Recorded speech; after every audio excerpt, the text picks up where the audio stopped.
एक कहावत है कि बुरा जो देखन मैं चला, बुरा न मिलिया कोई, जो दिल खोजा आपना मुझसे बुरा न कोई।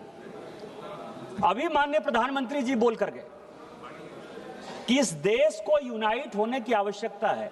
उन्होंने कोरोना के समय विपक्ष के भी योगदान को सराहा कि आपने और हमने मिलकर, सभी पॉलिटिकल पार्टी के सभी लोगों ने मिलकर जिस तरह से एक यूनाइटेड फेस बनाया, उसके कारण आज देश अस्थिर है, देश आगे बढ़ रहा है, आपका योगदान है। लेकिन देखिए किस तरह के आरोप लगा रहे हैं। ये मैं लेकर आया हूं, आईएमएफ की रिपोर्ट है 2025, आईएमएफ की रिपोर्ट।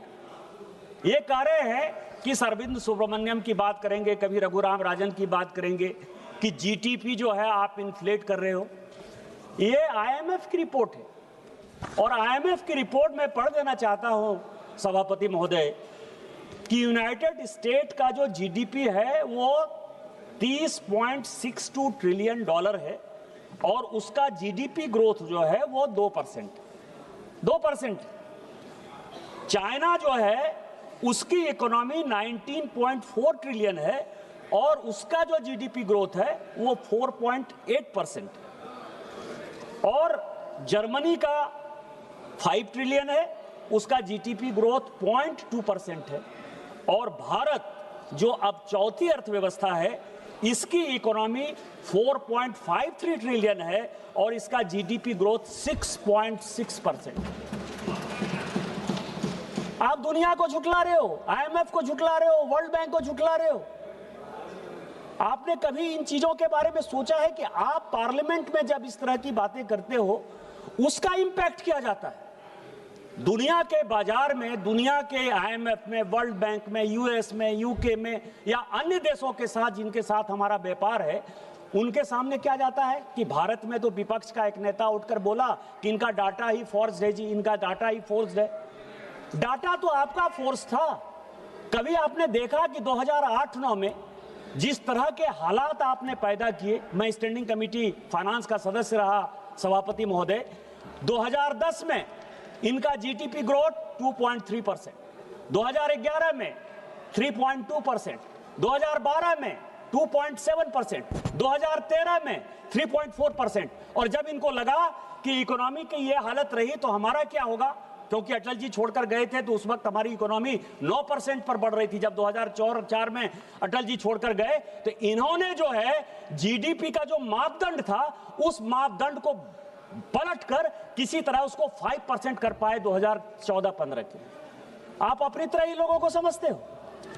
इसी तरह से हम चौथी अर्थव्यवस्था बने और 2027 में जो माननीय प्रधानमंत्री जी और वित्त मंत्री जी का टारगेट है कि हमको तीसरी अर्थव्यवस्था बनना है, क्या इसी तरह के फोर्स ढांचे से बन पाएगा? कभी तो शर्म करिए। आज जो है पेट्रोल डीजल की बात कर रहे हैं, मैं इस सदन के माध्यम से, चूंकि मैं इस पर चर्चा कर चुका हूं और मैं फाइनेंस बिल पर ही आऊंगा, मैं चर्चा करना चाहता हूं सर कि आप जो है आपने इस देश की इकोनॉमी को किस आधार पर छोड़ा और माननीय वित्त मंत्री जी ने या हमारी सरकार ने किस तरह से आगे किया। पेट्रोल डीजल के दाम बढ़ रहे थे, 2011-12 के बाद बेतहाशा पेट्रोल डीजल के दाम बढ़ गए। आपने जो है दुनिया भर में चुनाव जीतने के लिए, पूरे राज्य में चुनाव जीतने के लिए यह कहा कि हम पेट्रोल, क्योंकि लेफ्ट का बहुत असर था आपके ऊपर, कि हम पेट्रोल डीजल के दाम नहीं बढ़ाएंगे। उन्होंने क्या किया सर, उन्होंने एक ऑयल बॉन्ड स्टार्ट किया, ऑयल बॉन्ड, जिसका कि कंपनसेशन हमको 5 साल के बाद, 7 साल के बाद, 10 साल के बाद, 12 साल के बाद। कल मैंने अखबार पढ़ा कि 12 साल के बाद भारत सरकार में मोदी जी के भरोसे आप कर्जा बढ़ा के दर्जा जो है आपने बढ़ा दिया, कर्जा लेके दर्जा बढ़ा दिया। गोल्ड बॉन्ड जो है आपने 50,000 करोड़ का जो है गोल्ड बॉन्ड हमारे भरोसे डाल दिया, प्राइवेट पार्टी को गोल्ड बॉन्ड दे दिया, उसको इंटरेस्ट आपने 8% से देके 10% दे दिया। क्या आप कर रहे हो? आज हम क्या कर रहे हैं? आज मैं आपको एक डाटा बताना चाहता हूं सर कि दुनिया क्या हो रहा है। यूएस अपने आप को नंबर 1 इकोनॉमी मानता है और हमने भी जो जीडीपी बढ़ा वो बढ़ा।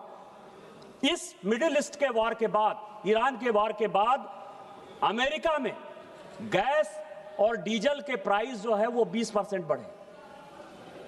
कंबोडिया में, एशियन कंट्री की बात मैं कर रहा हूं, 68% बढ़े हैं। वियतनाम में 50% बढ़े हैं। सिंगापुर जो कि एशिया का सबसे बढ़िया इकोनॉमी माना जाता है, 16% बढ़े हैं। दुबई जो वर्ल्ड का सेफेस्ट सिटी माना जाता था सर, वहां 23% बढ़ा है।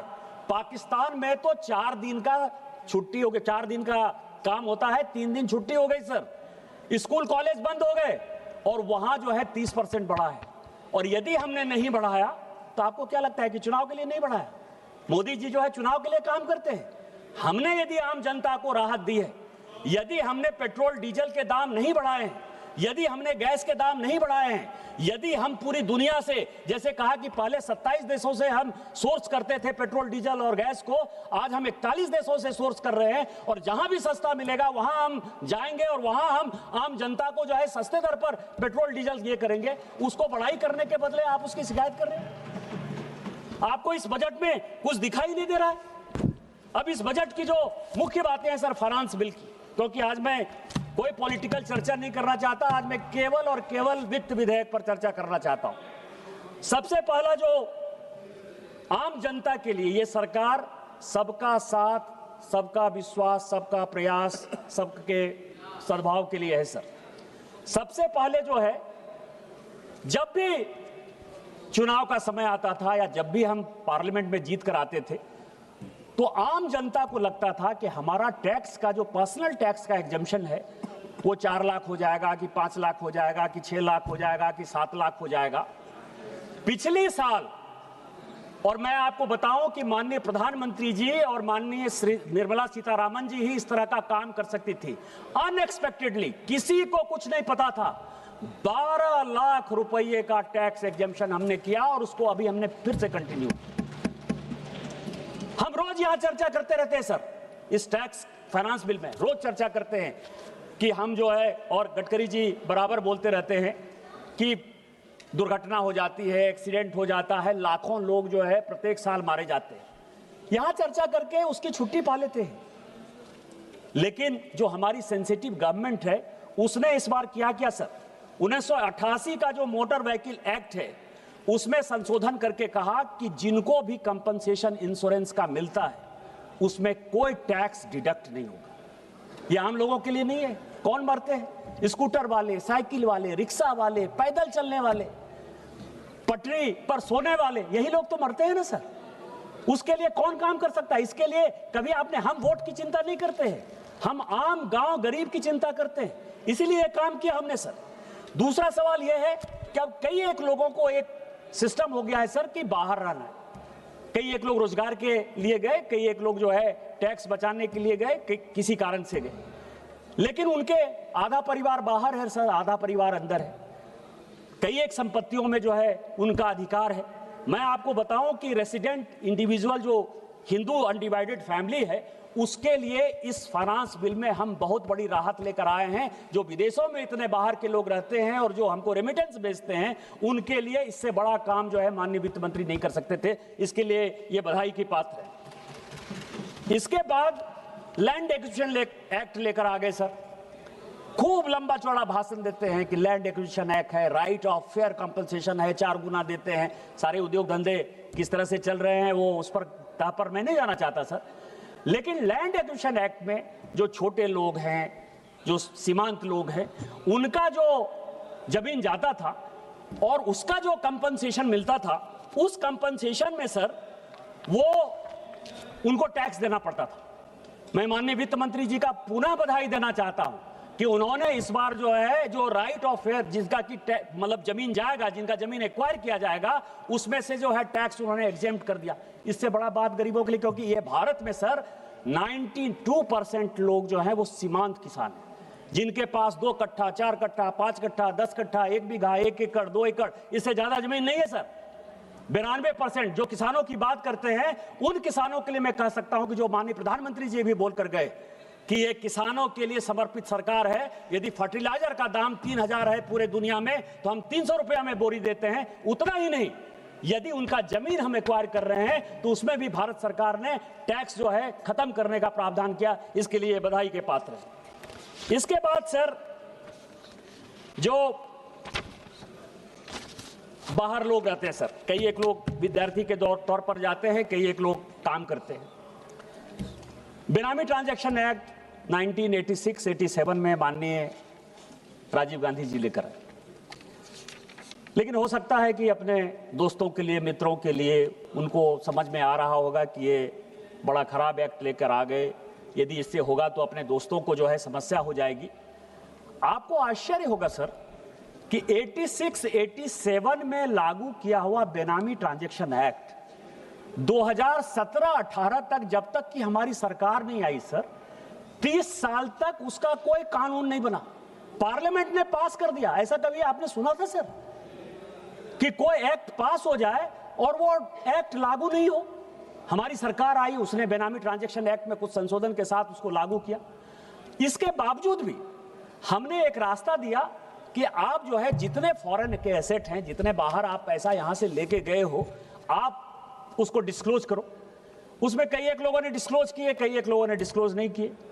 किसी का पनामा पेपर में आया, किसी का भंडारा पेपर में नाम आया, उसका तो केस अलग से चल रहा है सर, क्योंकि ये सरकार ऐसी है कि ना खाऊंगा ना खाने दूंगा। लेकिन इस बजट में जो छोटे लोग जिनका 1 करोड़ से नीचे, यदि मान लीजिए कि कोई फॉरेन एसेट है और उन्होंने डिक्लेयर नहीं किया, उसको भी एक एमनेस्टी स्कीम में जो लोग हैं उनको कोई टैक्स वाले परेशान नहीं करें। आपको अभी भी मौका हम दे रहे हैं, आप आइए, डिस्क्लोज करिए, इसको ले जाइए। क्या इसके लिए आप बधाई का पात्र नहीं बनाएंगे? क्योंकि बड़े लोगों के खिलाफ हमारी सरकार है। यदि आप टैक्स जो है चोरी करके देश के बाहर जाओगे तो हम नहीं छोड़ेंगे।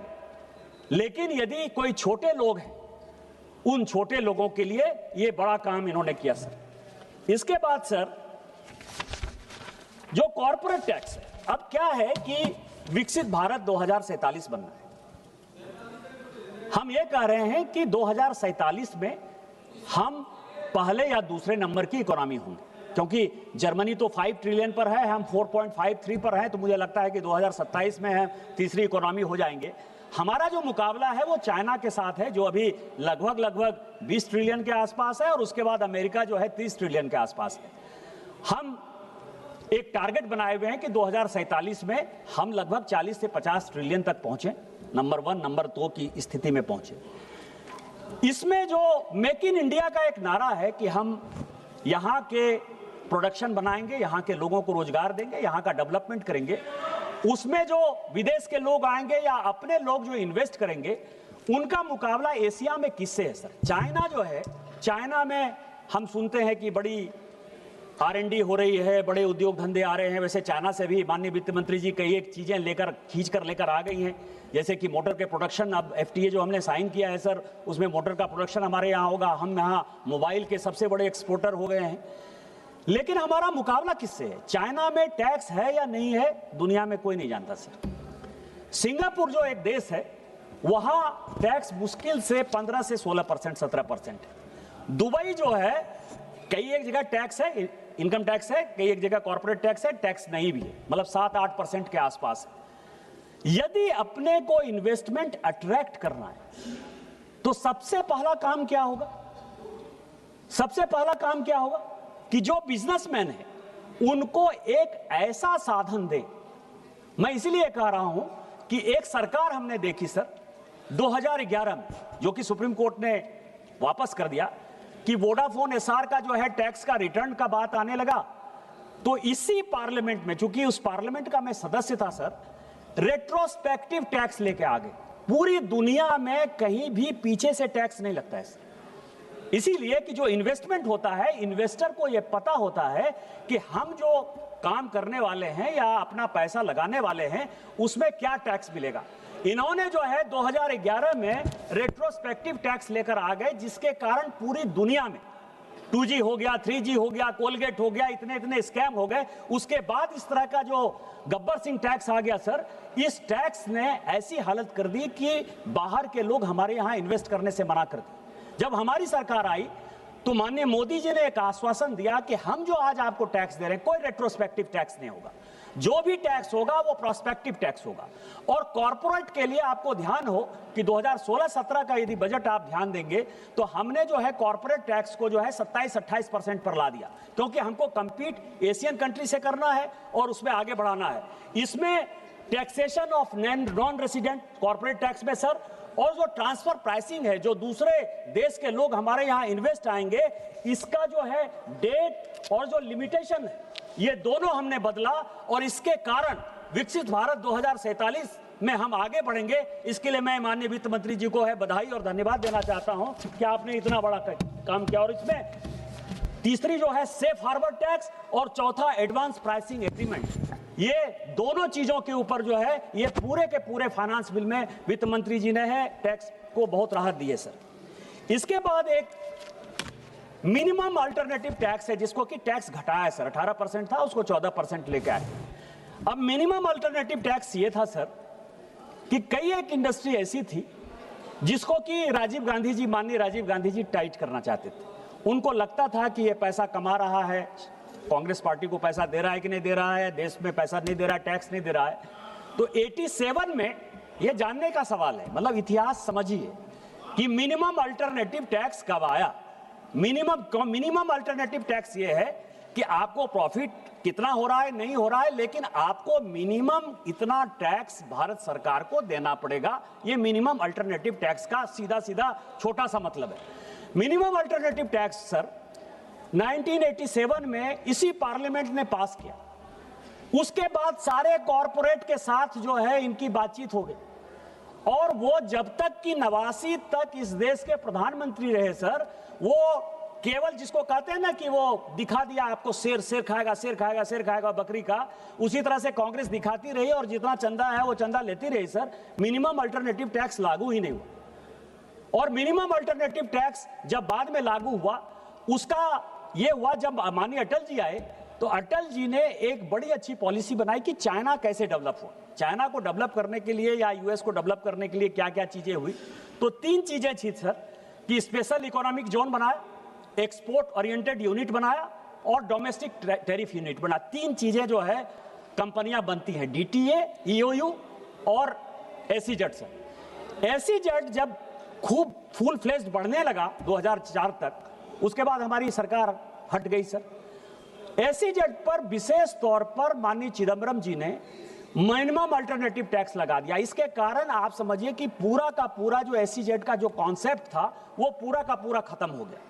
और इस मिनिमम अल्टरनेटिव टैक्स के कारण हम बहुत ज्यादा आगे नहीं बढ़ पा रहे। इस पर rationalisation of minimum alternative tax इतने वर्षों के बाद माननीय वित्त मंत्री जी लेकर आई हैं, इसके लिए क्या हम बधाई नहीं देंगे? क्या 2047 विकसित भारत बनाने के लिए यदि हम कॉर्पोरेट को आगे बढ़ाने के लिए, रोजगार को आगे बढ़ाने के लिए, किसी कंपनी को आगे बढ़ाने के लिए, कंपनियां जब तक नहीं आएंगी, जब तक हमारे यहाँ इन्वेस्टमेंट नहीं होगा, तब तक हम रोजगार कैसे देंगे, टैक्स कैसे देंगे, लोगों का विकास कैसे होगा? आज सारे सांसद जो है सीएसआर के बारे में चर्चा करते रहे सर। सीएसआर कांग्रेस लेकर नहीं आई 2013 में, सीएसआर हमारी कमेटी लेकर आई। स्टैंडिंग कमेटी के चेयरमैन भारतीय जनता पार्टी के यशवंत सिन्हा थे, मैं उसका मेंबर था। शिव कुमार उदासी हमारे दोस्त यहाँ नहीं है, भरतरी महताब साहब थे। हम लोगों ने, गुरदास दासगुप्ता सीपीआई के थे सर, वो अब नहीं है। हम चारों ने जो है मिलकर एक प्रेशर बनाया कि सीएसआर, क्योंकि हम जिस इलाके से आते हैं, कोयला हमारे यहाँ से आप ले जाते हो, पावर प्लांट हमारे यहाँ से दूसरे जगह बनता है और हम केवल जो है धूल और मिट्टी खाते हैं, हमारे क्षेत्र का कैसे विकास होगा? सीएसआर का पूरा पॉलिसी जो है वो हमारी कमेटी, स्टैंडिंग कमेटी ने बनाई सर, किसी सरकार को कुछ नहीं जाता है। और उस सीएसआर की पॉलिसी को कितना बढ़िया ढंग से इंप्लीमेंट करना है वो हमारी मोदी जी की सरकार कर रही है और वो बधाई के पात्र है। और उसके लिए जो है सर ये मिनिमम अल्टरनेटिव टैक्स, सीएसआर, इन सबों के लिए हम उनको बधाई देते हैं। इसके बाद सर इस बार जिस दिन बजट आया उस दिन क्या हुआ कि शेयर मार्केट जो है वो प्राइस धड़ाम से गिरने लगा। कई एक लोगों को लगा कि बजट अच्छा है, बजट खराब है। मैं बाहर निकला सर और मैंने कहा कि कुछ नहीं है।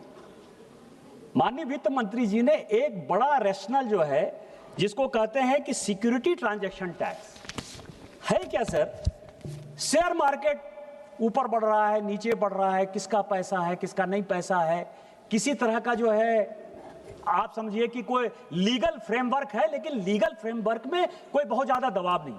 हमारी सरकार का एक बड़ा विषय है जो लगातार वित्त मंत्री जी कर रही है प्रधानमंत्री जी के नेतृत्व में, कि लोगों को जेल नहीं जाना पड़े। और जेल नहीं जाना पड़े तो जो इकोनॉमिक ऑफेंडर हैं उनको, या जो इकोनॉमिक चोरी करना चाहते हैं उनको हम सही रास्ते पर लेकर जाए।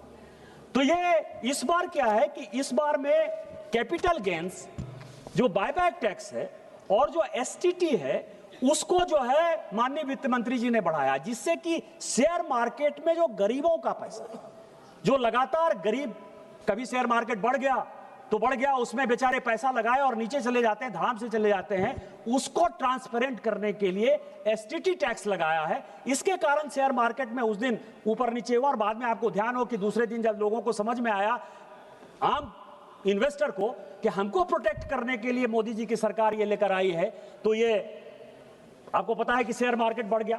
इसके लिए इस फाइनेंस बिल में जो लेकर आए हैं उसके लिए निश्चित तौर पर हमारी सरकार जो है वो वाहवाही की पात्र है सर। इसके बाद जो एक नया सिस्टम आया है सर, वो चैरिटेबल ट्रस्ट इंस्टीट्यूशन है। बाढ़ है चैरिटेबल ट्रस्ट का, स्कूल चैरिटेबल ट्रस्ट में, हॉस्पिटल चैरिटेबल ट्रस्ट में, कॉलेज चैरिटेबल ट्रस्ट में। तो चैरिटेबल ट्रस्ट जो है उसमें जो वायलेशन है सर, उस वायलेशन को देखने के लिए हमारी सरकार जब से आई 2000, इस पर एक जब सरकार थी यूपीए की, तो सीएजी की एक बहुत अच्छी रिपोर्ट आई। सीएजी ताज़ा खबरों से जुड़े रहने के लिए हमारे चैनल को सब्सक्राइब करें और बेल आइकन को दबाना ना भूलें, ताकि हर खबर की नोटिफिकेशन आपको मिलती रहे।